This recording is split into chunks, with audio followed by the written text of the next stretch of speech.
hitaplarını gerçekleştirmek üzere Türkiye Cumhurbaşkanı Sayın Recep Tayyip Erdoğan'ın kürsüyü teşriflerini arz ederim.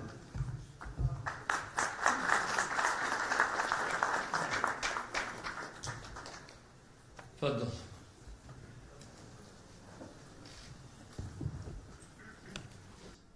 Kardeşlerim, küresel ölçekte kardeşliğimizin, samimiyetimizin ve elbette basiretimizin sınandığı günlerden geçiyoruz. İslam dünyası ve Müslüman azınlıklar son derece zor, son derece girift imtihanlarla karşı karşıya bulunuyor. Gelir adaletsizliği, iç çatışmalar, fakirlik, cehalet, siyasi istikrarsızlık, dışa bağımlılık, özgüven eksikliği bu sorunlardan sadece birkaçıdır. Ancak tıpkı küçük bir kurdun koskoca ağacı çürüttüğü gibi Müslümanların enerjisini içeriden tüketen asıl bela terör ve mezhep eksenli gerilimlerdir. Müslümanların bu iki fitneye karşı uyanık olması şarttır. Proje terör örgütleri dinimizin kutsal kavramlarını kullanarak masumların canına kıyıyor. Camilere saldırıyor. Cuma namazında insanları katlediyor. İslam kardeşliğini dinamitleyen ve belli güçler tarafından piyasaya sürülen bu proje terör örgütleri adeta bir mantar gibi farklı coğrafyalarda türüyor. Deşifre olunca da yerlerini diğerlerine bırakıyor. Bunların tamamının da tek hedefi Müslümanlardır. İslam kardeşliğidir. El-Kaide, Pakistan ve Afganistan başta olmak üzere tüm dünyada Müslüman kanı dökmekten başka bir iş yapmamıştır. DAEŞ en büyük zararı Suriye ve Irak başta olmak üzere Müslümanlara vermiştir. Aynı şekilde Boko Haram, Eşşebab gibi yapılar namlularını önce Müslümanlara çevirmiştir. Ülkemizde FETÖ ve PKK gibi örgütler sadece kendi kardeşlerimizi katleden fesat yuvalarıdır. FETÖ Amerika'dan sonra en yoğun olduğu yer Güney Afrika Cumhuriyeti'dir. Buradalar. Ve bunlar Müslüman görünümü altında İslam'a en büyük darbeyi vurmuşlardır. 15 Temmuz gecesi 251 kardeşimizi şehit edenler bunlardır. 2193 kardeşimizi gazi eden bunlardır. Parlamento binamızı bombalayanlar bunlardır. Cumhurbaşkanlığı külliyesini bombalayan bunlardır. Özel harekatı bombalayan bunlardır. 46 polisimizi orada şehit ettiler. Ve bunlar şu anda ülkemizi terk ederek bir kısmı Amerika'ya, Avrupa'ya, bir kısmı da buraya yerleştiler. Daha önce buralara yerleştiler zaten. Ama biz bunları tabii buralardaki dostlarımıza anlatamıyoruz.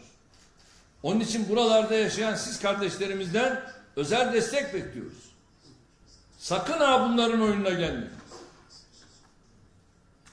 Bunlar ciddi manada teröristtir. Ve bizim nazarımızda terör örgütleri arasında da hiçbir ayrım yoktur ve yapılamaz. Bizim anlayışımızda zalimin de mazlumun da kimliğinin önemi yoktur. Biz nasıl kendi vatandaşının kanını döken diktatörlere karşıysak, sözüm ona din adına dindaşlarımızın kanını döken bu katil sürülerine de karşıyız. Asıl gayesi bizi birbirimize kırdırmak olan bu örgütlerin fitnelerine karşı hepimiz uyanık olmalıyız. Alimler ve Müslüman kanaat önderleri olarak sizlere bu konuda büyük görev düşüyor. Özellikle geleceğimiz olan gençlerimizi bunlara kaptırmamalıyız. Onların duygularını, beklentilerini, kırgınlık ve kızgınlıklarını istismar etmelerine izin vermemeliyiz. Bu konuda Güney Afrika Müslümanlarının tecrübesi çok kıymetli ve çok önemlidir. Sizler yıllarca bu ülkede ırkçı apartheid rejimine karşı mücadele yürüttünüz. Öyle mi? Yürüttünüz. Güney Afrika Özgürlük Hareketi'ne en güçlü desteği hem maddi hem de manevi olarak sizler sağladınız. Bu uğurda İmam Abdullah Harun gibi birçok alimi, evlatlarınızı şehit verdiniz. Öyle mi? Hak, özgürlük ve adalet mücadelesinin nasıl olması gerektiğini sizler çok iyi biliyorsunuz. 1994'ten beri de bu gökkuşağı ülkesinin gururlu Müslümanları olarak diğer dinlerin mensuplarıyla barış içinde yaşıyorsunuz. Bunun zedelenmesine asla izin vermemelisiniz. Özellikle ırkçılık, ayrımcılık hastalığının Müslüman toplumun bünyesine sızmasına kesinlikle müsaade etmemelisiniz. Bizim inancımızda bir insanın özellikle bu ten rengi, ırkı, dili, kabilesi, bölgesi asla bir üstünlük vesilesi olamaz. Bir müminin diğer mümine üstünlüğünün yegane ölçüsü takvadır, ittikadır. Müslümanlar olarak hepimizin bu hassasiyete sahip olması elzemdir. Ve biz şunu biliyoruz ki sevgililer sevgilisi Peygamberimiz Aleyhissalatu vesselam ne buyuruyor? El müslimu men selimel müslimune min lisanihi ve yedihi. Biz böyle yaşayacağız. Müslüman o kimsedir ki elinden, dilinden diğer Müslümanlar da emindir, salimdir. Ama şu anda bu var mı? Yok. Bunu halletmemiz gerekiyor. Güney Afrikalı Müslümanlar bugüne kadar olduğu gibi bundan sonra da siyasette, ticarette, ekonomide, sivil toplumda güçlü olmaya, aktif olmaya devam etmelidir. Sizlerin anti-apartheid mücadelesine verdiğiniz desteğin gelecekte de bilinmesi ve takdir edilmesi çok daha önemlidir. Bu mücadeleye ve onu doğuran ruha sonuna kadar sahip çıkmalısınız. Kıymetli dostlarım, yumurta sepetinin içindeki limonu ayırt etmek kolaydır. Zor olan oradaki oval taşı bulabilmektir. Bu da ancak feraset ve basiretle mümkündür. Müslüman bir kez ısırıldığı delikten bir daha ısırılmaz. 34 yıldır bölücü terörle mücadele eden, on binlerce insanını teröre kurban vermiş bir ülke olarak bu konuda çok hassasız. Tüm kardeşlerimizi yaşadığımız acı tecrübeler konusunda uyarıyoruz. Hiçbir kardeşimizin bizim ödediğimiz bedelleri ödemesini istemeyiz. Son yıllarda Türkiye'nin atlattığı en büyük badire 15 Temmuz 2016 gecesi gerçekleşen o darbe girişimidir. Bu hadise milletimizin tarihinde yaşadığı en büyük ihanetlerden biridir. O gece boyunca Güney Afrika'daki kardeşlerimizin bizim için dua ettiğini, gözyaşı döktüğünü, ülkemizin selamete ermesi için secdeye kapandığını biliyorum. Darbe teşebbüsü sonrasında yine kardeşlerimizin bir araya gelip yayınladıkları bildirilerle şahsımıza ve ülkemize destek verdiğini de çok iyi biliyorum. Ben sizlerin nezdinde tüm Güney Afrika Müslümanlarına dayanışmaları için şükranlarımı sunuyorum. Milletimiz sizlerin bu vefasını, desteğini asla unutmayacaktır. Bilindiği gibi bu kanlı girişimin arkasındaki örgüt, Fethullahçı terör örgütü FETÖ'dür. 40 yıldır hizmet, himmet, eğitim, diyalog, hayır gibi kavramları kullanarak devlete ve topluma sızan bu yapının ipi İslam düşmanlarının elindedir. Bu örgütün bize ve ülkemize karşı takındığı husumetin ilk işaretleri Davos'taki one minute tavrımızla birlikte ortaya çıkmaya başlamıştır. Bu olaydan sonra örgüt devlet kurumlarımıza yerleştirdiği militanları aracılığıyla her yolu kullanarak bizi tasfiye etmeye çalıştı. Bunlar yeterli olmayınca bu sefer doğrudan darbe girişiminde bulundu. Darbe emrini veren bizzat örgütün Pensilvanya'daki elebaşıdır. 160 ülkede bunlar yaygın bir şekilde yaşıyorlar.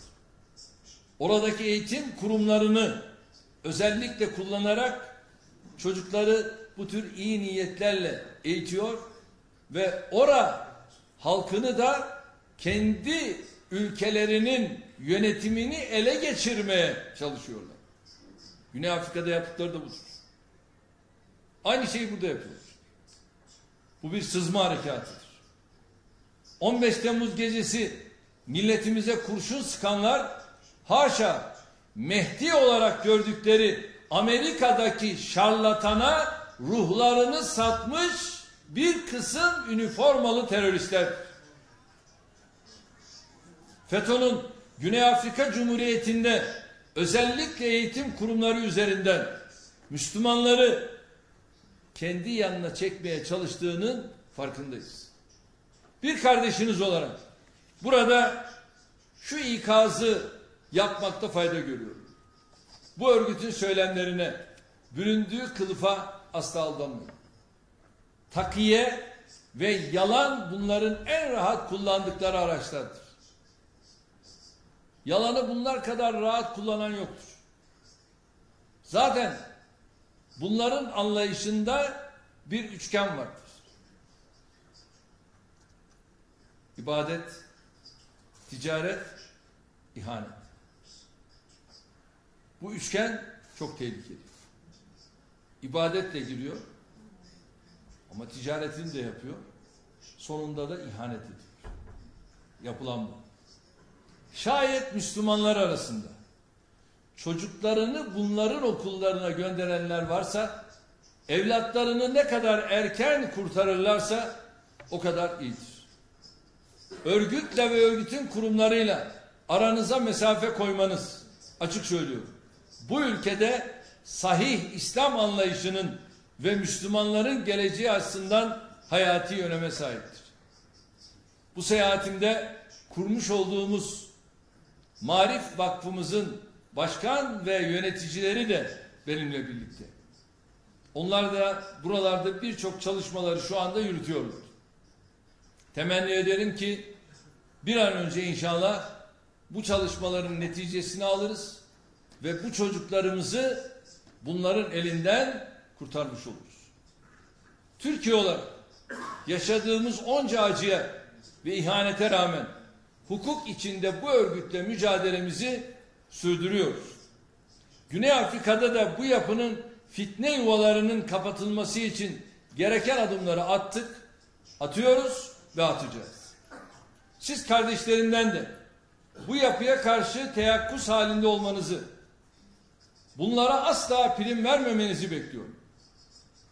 Ve bu düşüncelerle sözlerime son verirken bir kez daha bu muhabbet sofrasını teşrifleriniz için sizlere teşekkür ediyorum. Türkiye'yi ziyaret etmenizi, çocuklarınızın eğitimi için Türkiye'yi tercih etmenizi, kurumlarımızın burada yaptığı çalışmalara katılım sağlamanızı sizlerden özellikle rica ediyorum. her biriniz de önümüzdeki dönemde çeşitli vesilelerle yeniden karşılaşmayı diliyorum. Rabbim kardeşliğimizi, muhabbetimizi, dayanışmamızı daim eylesin. Bugün bildiğiniz gibi aynı zamanda buradaki büyükelçilik binamızın, yeni binamızın açılışını da gerçekleştirdik. Herhangi bir sıkıntıda öyle veya böyle büyükelçiliğimiz de emrinizdedir. Rabbim Afrika'yı, Afrikalı kardeşliğimizi muhafaza buyursun.